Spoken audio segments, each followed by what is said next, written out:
Welcome to basic शाला। बच्चों, ऐसी कौन सी ड्रिंक है जो हम दिन में 5 से 7 बार पीते हैं? हम उसे बॉटल में भरकर स्कूल ले जाते हैं और जब प्यास लगती है तो झट से बॉटल खोलकर पी लेते हैं। जी हाँ, आपने बिल्कुल सही पहचाना। हम बात कर रहे हैं वाटर की। बच्चों, पानी पीने में कैसा लगता है? क्या यह दवाई के जैसा बिटर टेस्ट करता है या फिर गन्ने के जूस की तरह मीठा? क्या यह आपको पीने में पानी पूरी के पानी जैसा स्पाइसी लगता है या फिर नींबू की तरह खट्टा लगता है? बच्चों, पानी इनमें से किसी के जैसा टेस्ट नहीं करता है।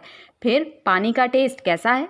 जी हाँ, पानी का अपना कोई टेस्ट नहीं होता है। यह एक टेस्टलेस ड्रिंक है, लेकिन हमारी बॉडी के लिए इतना इम्पॉर्टेंट है कि अगर हमें वाटर ना मिले तो हमारी डेथ भी हो सकती है।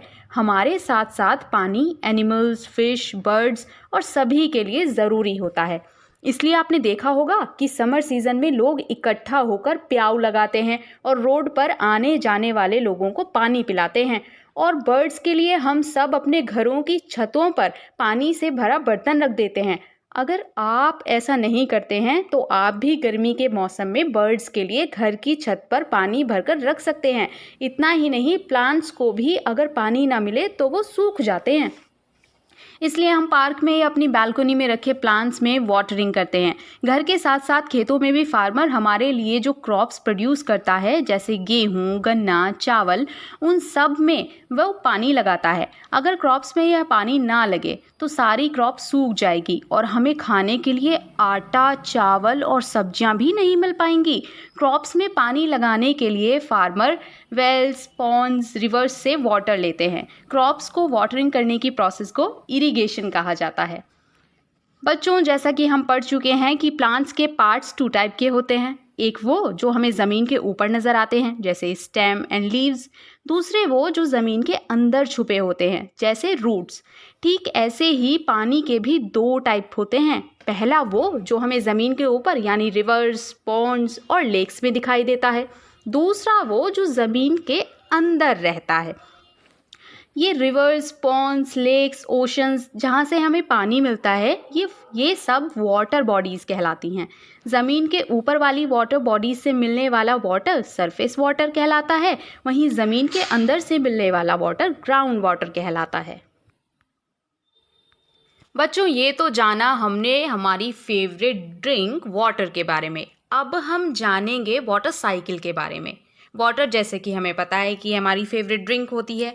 साइकिल साइकिल का मतलब होता है गोल गोल घूमकर उसी जगह पहुंचना जहां से हमने चलना शुरू किया था।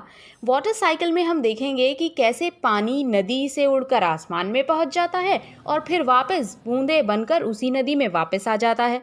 क्या पानी चिड़िया की तरह पंख लगाकर उड़ जाता है?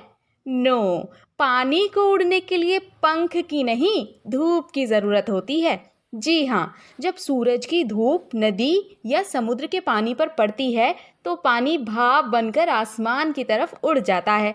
ठीक वैसे ही जैसे भगोने में पानी गर्म करने पर वह गर्मी की वजह से भाप बनकर उड़ जाता है। पानी के भाप बनकर उड़ जाने को हम इवेपोरेशन कहते हैं। आसमान में पहुंचने पर यह भाप ठंडी होकर फिर से पानी बन जाती है और आसमान में जो धूल यानी कि डस्ट और धुएं, स्मोक के पार्टिकल्स होते हैं, उनसे बने बादलों में इकट्ठा होती रहती है। भाप के ठंडे होकर वापस पानी बन जाने को कंडेंसेशन कहते हैं। बच्चों, जब बादलों में पानी इतना ज़्यादा हो जाता है कि बादल पानी का वज़न संभाल ही नहीं पाते तो यह पानी बूंदे बनकर टिप टिप हमारे ऊपर बरसने लगता है। बूंदों का बरसना प्रेसिपिटेशन यानी बारिश कहलाता है। इस तरह पानी फिर से नदी और सागर में जमा हो जाता है, यानी जहाँ से पानी ने चलना शुरू किया था वो वापस वहीं आ जाता है और हमारा वाटर साइकिल पूरा हो जाता है। यानी वाटर साइकिल में 3 चीज़ें इवेपोरेशन, कंडेंसेशन और प्रीसिपिटेशन होती हैं। अब इस बारिश में हम नहा सकते हैं, नहाते नहाते कागज़ की नाव चला सकते हैं और नहाकर गर्मा गर्म पकौड़ियाँ खा सकते हैं। तब तक हम चलते हैं आपके लिए कोई दूसरा टॉपिक ढूंढने। आप कहीं जाइएगा मत, बने रहिए हमारे साथ, देखते रहिए बेसिक शाला।